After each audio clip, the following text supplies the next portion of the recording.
अस्सलाम वालेकुम dear student, dear viewers and dear friends. उम्मीद है आप अच्छे होंगे। छोटे छोटे दो स्मार्ट टॉपिक है। मैंने इनको काफ़ी डिटेल से और ग्रुपों में भी डिस्कस किया है। बहरहाल यहाँ पे भी डिस्कस करेंगे। जहाँ जहाँ पे हमारा मसला आता जाएगा हम वहाँ पे डिस्कस करते जाएंगे। देखिए, सबसे पहले नंबर पे हम आपको समझाएंगे एटॉमिक रेडियस या साइज़ ऑफ एटम। किस चीज़ का? ये जो ग्रुप 17 एलिमेंट्स हैं, मतलब हेलोजेंस के जो ग्रुप्स है, इनकी हम बात कर रहे हैं। पहले हम एटॉमिक रेडियस को सीखेंगे, डिफिनेशन से सीखेंगे, तब हम जाके इसके ट्रेंड्स को डिस्कस करेंगे, कि रुझान को डिस्कस करें कि ऊपर से नीचे की तरफ एक्चुअली क्या हो रहा है। ठीक, जब हम इसको डिफाइन करते हैं तो हम इस तरह डिफाइन कर सकते हैं एटॉमिक रेडियस को: the average distance, the average distance between the centre of nucleus and outermost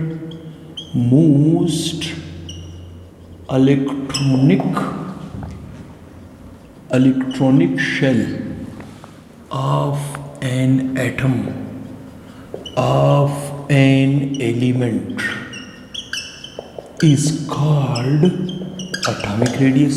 ठीक, और इसके लिए यूनिट हम मोस्टली क्या यूज़ करते हैं? ठीक, नैनोमीटर भी यूज़ कर सकते हैं, पिकोमीटर भी यूज़ कर सकते हैं, एंगस्ट्रम में भी इसका यूनिट्स आ सकते हैं। ठीक, अब ट्रेंड अगर देखा जाए, ऊपर से नीचे की तरफ जब आप आ रहे हो, साइज बढ़ रहा है। जब साइज बढ़ रहा है तो क्वेश्चन देखिए, the average distance between the centre of a nucleus and outermost electronic shell of an atom of an element is called electronic. मतलब कहने का मतलब क्या है कि एक एटम है, इसके पास इतने शेल है, एक एटम है, इसके पास इतने शेल है, तो इसका सेंटर ये है, इसका सेंटर ये है, इसका आखिरी शेल का इलेक्ट्रॉन ये है, इसका आखिरी शेल का इलेक्ट्रॉन ये है, तो आखिरी शेल के इलेक्ट्रॉन का यहाँ से यहाँ तक वास्ता, यहाँ से यहाँ तक वास्ता। ठीक, तो इसका मतलब है कि शेल अगर बढ़ेगा तो एटॉमिक रेडियस बढ़ेगा, अगर शेल कम होगा तो एटॉमिक रेडियस उसी सीक्वेंस पे कम होगा। तो हमें मालूम है इस फ्लोरीन के पास 2 शेल है, क्योंकि दूसरे पीरियड में है। ठीक, किस में है? दूसरे पीरियड में है। इसके पास है 3 शेल, इसके पास है 4 शेल, इसके पास है 5 शेल, सॉरी 1 2 3 4 5 शेल है। ठीक, मतलब ये फासला कम है, ये फासला ज़्यादा है। तो क्या इसी ट्रेंड को हम अपने वर्ड में नहीं लिख सकते? बिल्कुल आसानी से लिख सकते हैं। हम लिख सकते हैं दी atomic radius of halogen group, ठीक है, increases from top to bottom,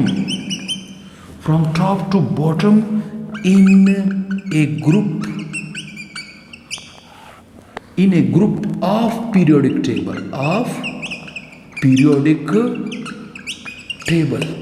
ठीक है, आप कह सकते हो the atomic radius of an halogen group increases from top to bottom in a group of periodic table. किस वजह से? Due to what? Due to increment of nuclear, या due to increment of new shell. Sorry यहाँ पे छोटा सा mistake हो गया स्पीड की वजह से। ठीक है, तो आप कह सकते हो ड्यू टू व्हाट?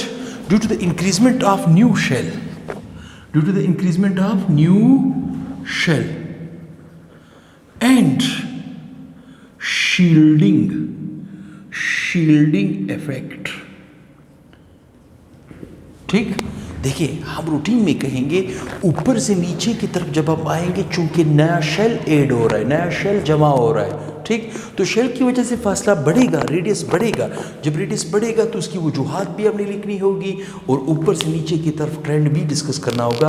तो क्या होगा? Increase.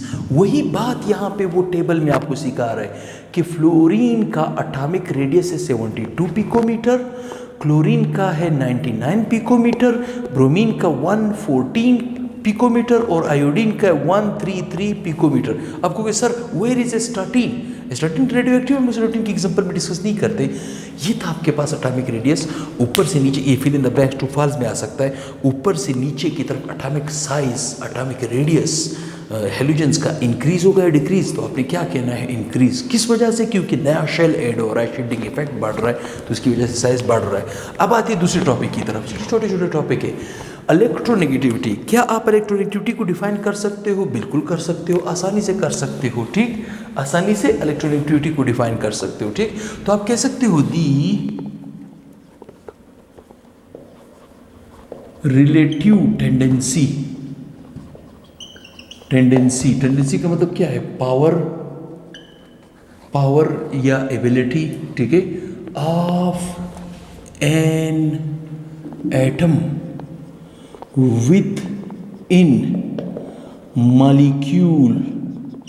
within molecule to attract the shared pair, का मतलब क्या है? बॉन्ड पेयर की बात हो रही है। किसकी बात हो रही है? बॉन्ड पेयर की, ठीक है। To attract the shared pair, bond pair of electrons, ठीक है, टूवर्ड्स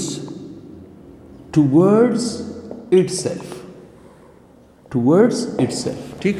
किसी मॉलिक्यूल के अंदर एटम की वो एबिलिटी, वो रिलेटिव टेंडेंसी, वो रिलेटिव सलाहियत, वो रिलेटिव पावर, जो एक मॉलिक्यूल के अंदर एक एटम दो इलेक्ट्रॉनों को, कौन से दो इलेक्ट्रॉन? जो बॉन्ड पेयर हों, ठीक, उन दो इलेक्ट्रॉनों को अपने नज़दीक लाने की कोशिश करे, तो एटम की ऐसी सलाहियत को हम क्या कहते हैं? इलेक्ट्रोनेगेटिविटी, ठीक। इलेक्ट्रोनेगेटिविटी कोई यूनिट नहीं है, इट हैज़ नो यूनिट, ठीक, इट हैज़ नो यूनिट, ठीक।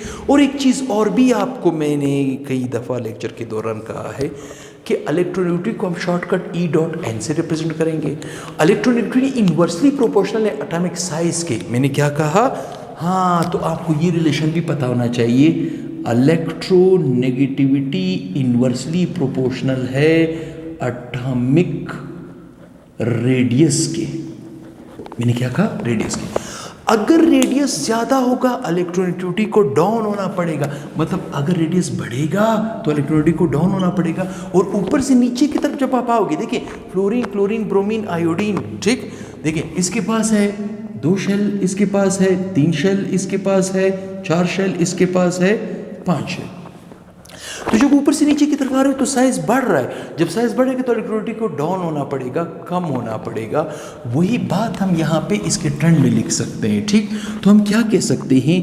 दी इलेक्ट्रोनेगेटिविटी ऑफ हेलोजन ग्रुप्स, ठीक है, डिक्रीजेस। वो देखिए एटॉमिक साइज क्या हो रहा है? इंक्रीज, तो ये क्या हो जाएगा? डिक्रीज, ठीक है। The electronegativity of halogen group decreases from top to bottom in a group of periodic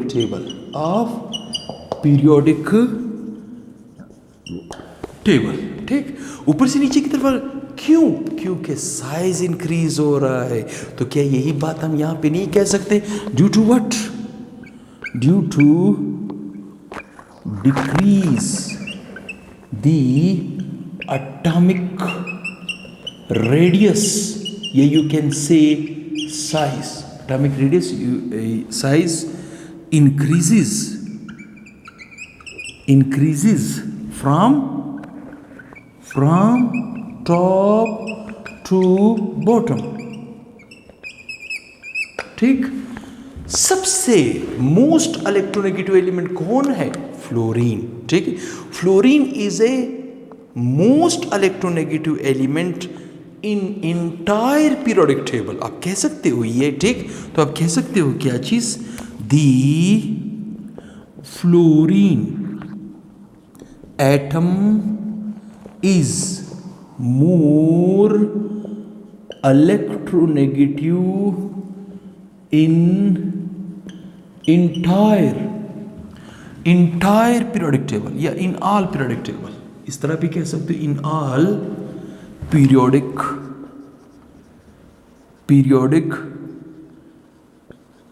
table, in all periodic table या इन ऑल या इन हैलोजन ग्रुप, ठीक है।